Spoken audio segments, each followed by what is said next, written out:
moe moe o le afio mai o le atua le ala i le pepe o Kerisimasi. A le winga foi lea o le nei vai tau o le etiveni, o le whātalitali, o le sauniuni, o le tāpena pena, mo le soifua mai o le ali. A le whawhangu sili, mo i tātou, au tātou whātalitali, lona whanau mai.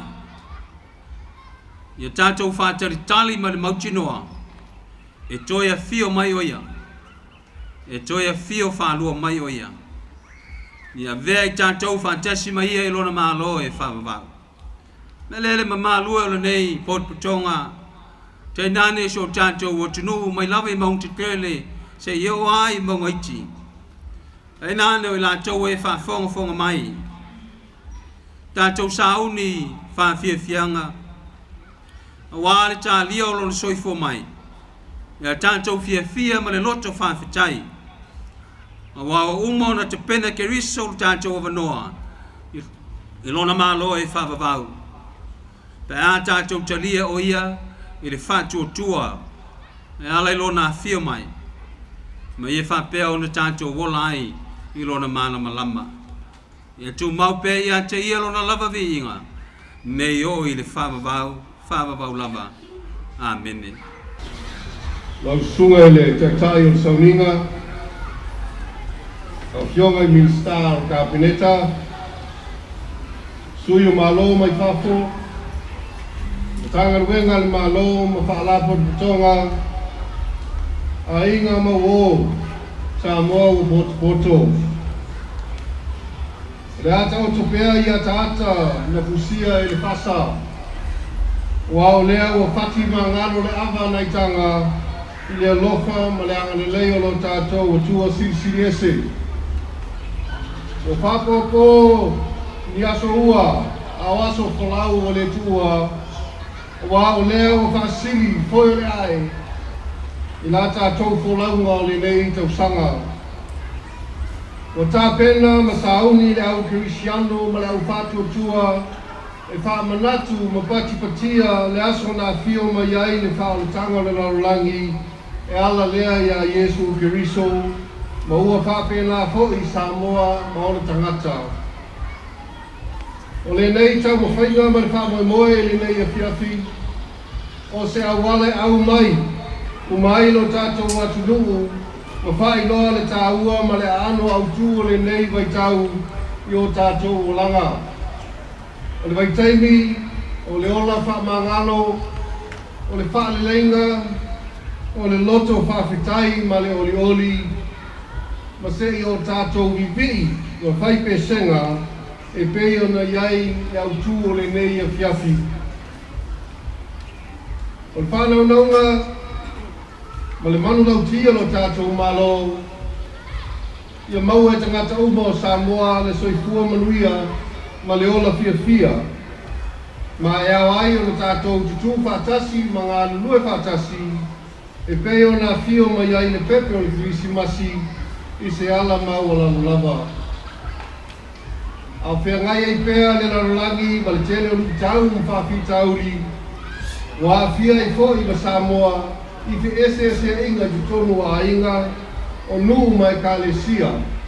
Ai meisi o tūpulanga ma swinga o tātou ma aia le nei vai tau, o se whe au tau longo leo le nei Kerisimasi mo tātou uma, ia tātou wha losi, ma whina upea, ma ia vea leo mai o le whaalatanga ma le pepe o le Kerisimasi, na ia toe te tomo ai I te moe pou, o mawhutanga I te tonu a inga, ma soos whaala po te putonga. Mo au whai pese mai lato uma o le ato pasao I le nei wha moe, ia whamanuia le atua ia o tau tā penanga, ma ia vea le nei pespesega o le Kerisimasi, o se vaila au ma se fe au e momoli atu no tātou watunu e whaolina ai se nganga o whaavaibai.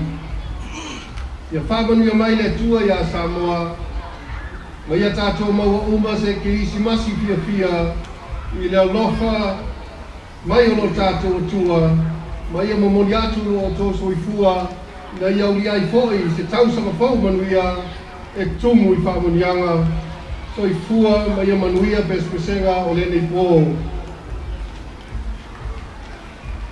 Reverend Elder Efuefu, Honorable Ministers of Cabinet, members of the Diplomatic Corps, government agencies, STA Board of Directors, distinguished guests, ladies and gentlemen, it is with great joy and a heart full of warmth that I welcome you all to this year's Christmas on the Waterfront event. It is truly an honor and a pleasure to stand before you this evening as we gather to usher in the joyous season of Christmas. On behalf of the Prime Minister and government, I extend my warmest greeting to you all. Christmas is a time that brings us together, transcending boundaries and fostering a sense of unity and goodwill. It is a season that reminds us of the values we hold dear: love, compassion, and the spirit of giving. Tonight, as we immerse ourselves into the melodies of joy and tradition, let us reflect upon the true essence of Christmas. It is not merely about the twinkling lights, the beautifully adorned trees, or the exchange of gifts, but rather a celebration of hope, renewal, and an enduring power of love. In the midst of the challenges we have faced, both as a nation as individuals, the Christmas season offers us a respite, as time to come together and appreciate the blessings that surround us. It is a time to express gratitude for the strength of our communities, the resilience of our people, and the unity that binds us. The Christmas Carol program serves as a reminder of the beauty that lies in our shared humanity. Through the timeless carols that will be echoed through the air tonight, we are transported to a place where kindness prevails, where joy knows no bounds, and where the simple act of singing together becomes a powerful symbol of unity. As we partake in the festivities, let us also take a moment to remember those who may not be facing this opportunity, those who will be facing hardship during the season. Christmas is a time for generosity and compassion, and I encourage each one of you to extend a helping hand to those in need, whether it is a kind word, a small gesture, or a charitable act. Every contribution makes a difference. In closing, let the spirit of Christmas inspire us to be better, to be more compassionate, and to be united in our pursuit of a brighter future.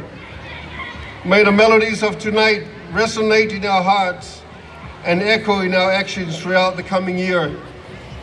As we embark on this festive journey, it is my privilege to declare the Christmas Carol program officially open.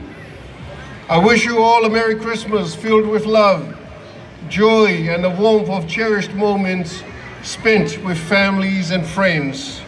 Thank you, and let the Christmas festivity begins. Soifua.